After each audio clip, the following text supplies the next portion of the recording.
म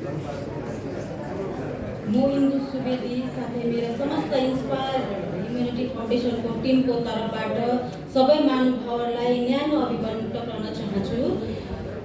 आज 20 मार्च 2022 को इन्टरनेसनल डे अफ ह्याप्पिनेसको कार्यक्रम म लगायत मेरो समस्त टिमलाई निम्तो दिनुभएकोमा म सिक्किम पुलिस सिङताम पिएसका पिआई सरप्रति धेरै आभारी छु। इन्टरनेसनल डे अफ ह्याप्पिनेस चाहिँ एउटा अभियान हो जो चाहिँ 2012 देखि यता लगभग 160 देशहरूमा मनाउने गर्दछ। यस दिनलाई मनाउनको मुख्य उद्देश्य संसारभरि छरिएर बसेका मानव जातिलाई आफ्नो जीवनमा खुसीको ह्याप्पिनेसको महत्त्वलाई बुझ्नु हो। हामी मानव जाति विवेकशील सामाजिक प्राणी हौँ, त्यसले संसारका सबै प्राणीहरूप्रति बुझ्दैछौँ। हामी मानव जाति विवेकशील सामाजिक प्राणी हौँ, त्यसैले संसारमा सबै प्राणीहरूप्रति खुसीको अनुभूति गराउन हाम्रो प्रथम कर्तव्य बन्दछ। अहिलेको घडीमा हामी देख्छौँ एउटा देश अर्को देशसँग लडाइँ गर्दछ, एउटा राज्य अर्को राज्यप्रति नराम्रो दृष्टिकोणले हेर्दछन्, एउटा जातिको अर्को जाति अनि एउटा धर्मले अर्को धर्मलाई नराम्रो सोचले हेर्ने गर्दछन्। आजको यस 21औं शताब्दीको यस डिजिटल वर्ल्डमा सबैजना एउटा साना नानीदेखि बुढापाकासम्म सबै आफ्नो दुनियाँमा मस्त छन्। अल्लो घरमा के हुँदैछ, पल्लो घरमा के हुँदैछ पत्तो हुँदैन। त्यसैले अहिले वर्तमान घडीमा इन्टरनेसनल डे अफ ह्याप्पिनेस जस्ता अभियानको महत्त्व धेरै बढेर गएको छ। ह्याप्पिनेसका खुसी भनेका यस्ता भावनात्मक चिज हो, जति अरूलाई बाँड्दछौँ त्यति नै आफ्नो बढेर जानेछन्। यसकारण ह्याप्पिनेसलाई आफूमा मात्र सीमित नराखेर यस समस्त संसारका जीव साथै जीवितहरूप्रति, यस समस्त संसारमा जीव साथै निवितहरूप्रति पनि सकेसम्म हामीले खुसी दिने प्रयास गर्नुपर्छ। र आज यस मञ्चबाट तपाईहरूलाई यो जानकारी दिन चाहन्छु कि म लगायत मेरो समस्त इन्स्पायर ह्युम्यानिटी फाउन्डेसन सिक्किमका सदस्यहरू अनि हाम्रा शुभचिन्तकहरू अघिदेखि नै लगातार रूपमा यस अभियानमा लागिरहेका छौँ। हामीले सिङताम रङको टिस्टा अनि अरू धेरै ठाउँहरूका बाटोहरूमा बस्ने, जस्तै घरबार छैन वा बेपत्ता छन् उनीहरूलाई नुहाउने, केश काट्ने, खाना दिने, लुगा फेरि दिने काम आइरहेका छौँ। कोरोना कालमा हामी धेरै गरिब परिवारहरूलाई रासन पनि बाँड्ने गरेका थियौँ। गरिब बिमारीहरूलाई हस्पिटल लगी उपचार गऱ्यौँ। सिङताम रङको नक्सलबारीका श्रमिकहरूलाई न्यानो कपडा वितरण गऱ्यौँ। राज्यका चारै जिल्लाहरूको हस्पिटलहरू सफा गर्ने काम गऱ्यौँ। एकजना जोरथाङका वृद्ध आमा जसलाई हामी लिआल होममा राखिएका थियौँ, उहाँको निधनपछि हामीले उहाँको धर्म अनि रीति अनुसार अन्तिम संस्कार गऱ्यौँ। वृक्षरोपण स्ट्रिट डोलर्सहरूलाई खाना, दबाई पानी दिने कार्यक्रम गऱ्यौँ। हाम्रो गरिबहरूको नानीहरू पढ्ने स्कुलको शौचालय, मिड डे मिल किचन इत्यादि समस्त अनि खाना अनि गर्ने कामहरू गऱ्यौँ। अनि हाम्रो संस्थाले चाँडै एउटा सेल्टर होम सुरु गर्ने तयार राखेका छौँ। आशा छ तपाईहरूले यस कार्यक्रममा सक्दो सहयोग गरिदिनु हुनेछ। म यो पनि भन्न चाहन्छु कि सिक्किम भारतको यस्तो राज्य हो जो चाहिँ प्राकृतिक सम्पदाहरूले भरिएको छ। यहाँको हावा पानी, वन जङ्गल, जीव जन्तुहरू, पहाड, हिमालयहरू हाम्रो निम्ति एउटा वरदान हो। सिक्किम राज्यमा जन्म लिनु अनि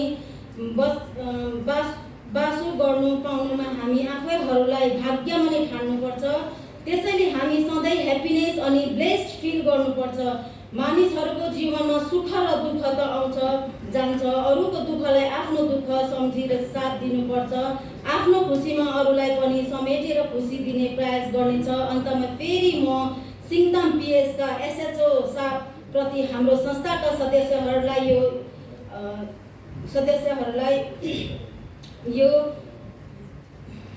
स्पेस अकुपेसनमा निम्ति दिनुभएकोमा धेरै धेरै आभार व्यक्त गर्न चाहन्छु। अनि यहाँका उपस्थित सबै महानुभावहरूलाई यो निवेदन गर्न चाहन्छु कि आजको दिनलाई मात्र अ डे अफ ह्याप्पिनेस भनेर हामी हरेक दिनलाई नै ह्याप्पिनेस मानेर हामी हरेक दिनलाई नै ह्याप्पिनेस मानेर हामी ह्याप्पिनेस मानेर एक अर्कालाई खुसी बाटौँ अनि हाम्रो सिक्किमलाई खुसीको एउटा नमुना राज्य बनाउन प्रयास गरौँ। तपाईँहरूलाई यो पनि भन्न चाहन्छु है, तपाईँहरू यति यहाँ नानीहरू स्टुडेन्टहरू हुनुहुन्छ है, तपाईँहरूलाई मेरो यो मञ्चबाट तपाईँहरूलाई है बिन्ती गर्न चाहन्छु। तपाईँहरू एउटा सानो तपाईँहरूले अब सेवा गर्न सक्नुहुन्छ। हामी इन्स्पायर ह्युमेनिटी फाउन्डेसन सिक्किमबाट हो, गान्तोकमा छ हाम्रो अफिस है। हामी तपाईँहरू मलाई देख्नु पनि भएको छ होला, बजारमा हामी जस्तै बेसारा लाटाहरूलाई उहाँ दाजु भाइलाई नुहाइदिने गर्छौँ है, सरसफाइहरू गर्ने, हस्पिटल लाने हामीले कामहरू गर्दै आएका छौँ। आज 3 वर्ष भइसक्यो हामीले यो एनजिओ खोलेको र भर्खर 1 वर्ष मात्रै भयो हाम्रो रेजिस्ट्रेसन भएको चाहिँ कोभिडको कारणले गर्दा ढिलो भयो। तपाईँहरूलाई म बिन्ती गर्न चाहन्छु, तपाईँहरू विशेष गरेर नानीहरू चाहिँ अघि आइदिनुहोस्, स्टुडेन्टहरू विशेष गरेर, किनभने तपाईँहरूले सिक्नुपर्ने छ कतिवटा कुराहरू कसरी गर्दछ, हाम्रो भावी पिँढीहरूले सिक्नुपर्छ कसरी गर्दैछ भनेर। तपाईँले दिनभरि टाइम पनि निकाल्नु पर्दैन, तपाईँले 1 घन्टा आधी घन्टा तपाईँले जति पनि टाइम निकाल्नुहुन्छ है आइदिनुहोस्, हामीसँग पार्टिसिपेट गर्नुहोस् होइन। हामीले कसरी गर्दैछौँ, कसरी हस्पिटल लाने उहाँहरूलाई है, कसरी सरसफाइ गरिदिने हामी तपाईँहरूलाई सिकाउँछौँ। विशेष गरेर नानीहरूलाई भन्न चाहन्छु है, आजदेखि तपाईँहरू धैर्य धारण गरेर एकदम यत्रो मञ्चमा तपाईँहरू बसिदिनु भएको छ, तपाईँलाई म धेरै धेरै धन्यवाद भन्न चाहन्छु है। र भोलिको दिनमा गएर चाहिँ हामीले कुन काम गर्नुपर्ने हो, कसरी गर्नुपर्ने हो, सेवामा पनि तपाईँले ध्यान दिनुहोस्। हुनु त अब सबैमा सेवा आउँदैन, अहिले सबै बिजी लाइफ छ, हामीले सक्दैनौँ कतिवटा कारणले गर्दा, कसैको ड्युटी हुन्छ, कसैको के आफ्नो आफ्नो हुन्छ होइन, त्यसले गर्दा भ्याउँदैनौँ। र सानो सानो कुरालाई पनि लिएर हामी अघि बढ्यौँ भने एकदमै राम्रो हुन्छ। सेवा गर्नु चाहिँ यो होइन कि हामीले पैसै दिएर मात्रै पनि हुँदैन, हुन्छ पैसा दिएर पनि, त्यस्तो पनि होइन। तर चाहिँ एउटा बुढापाको मान्छेलाई तपाईँहरूले एउटा गाडीमा हालिदिनु भयो भने पनि त्यो पनि एउटा सेवै हो। एउटा जुन चाहिँ कुकुरहरू बिमारी हुन्छ है, उनीहरूलाई टिपेर एउटा हस्पिटलसम्म पुर्याउनु भयो भने त्यो पनि एउटा सेवै हो। धेरैवटा हुन्छ यस्तो सेवाहरू गर्ने होइन।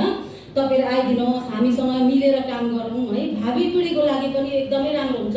हामीले सेवा गऱ्यौँ भने यस्तो हुन्छ कि माइन्ड पनि फ्रेस हुन्छ होइन। अब हामी जान्छौँ सेवा गर्छौँ दिनभरि आनन्दले, निन्द्रा पनि लाग्छ, सन्चो हुन्छ, मैले फल्नालाई मैले हेल्प गर्नु पाएँ, मैले सेवा गर्नु पाएँ है।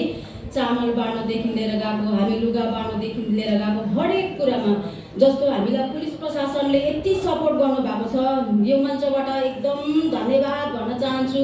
र चालक वर्गहरूले पनि हामीलाई पुरा हेल्प गर्नुभएको छ। र डिस्ट्रिक्ट हस्पिटलबाट सिङताम डिस्ट्रिक्ट हस्पिटलबाट पनि एकदमै हामीलाई हेल्प गर्नुभएको छ। तपाईँहरू हुनुहुन्छ र नै हामी छौँ है, हामी त बिचको होइन, हामी लगेर खालि पुर्याउने मात्रै हो, तपाईँहरूले सपोर्ट गर्नुहुन्छ, डोनेसन गर्नुहुन्छ, त्यही पैसा चाहिँ हामी कसै गरिबको लागि चाहिँ हामीले हेल्प गर्नुपर्ने हो। अब बिचमा तपाईँहरूले अब भ्याउनु हुँदैन होइन, पैसाहरू दिनुहुन्छ, त्यो पैसाले चाहिँ कोही गरिबको लागि हामी दिन्छौँ, या बिमारी होस् या दुःखी जो भी होस् होइन, लुगादेखि लिएर अब सबै हामी त्यहाँ पुर्याउने चाहिँ हामीले गर्दछौँ। र तपाईँहरूलाई म अझै पनि म बिन्ती गर्छु है, हामीले अब सेल्टर होम खोल्ने अब गर्दै सोच्दैछौँ हामी है। त्यसरी गऱ्यौँ भने तपाईँहरूले पनि हामीलाई सपोर्ट गरिदिनुहोस्, तपाईँहरू आइदिनुहोस् अघि बढेर म भन्न चाहन्छु। यति भन्दै म मेरो छोटो अभिभाषण यहीँ राख्न चाहन्छु। धन्यवाद।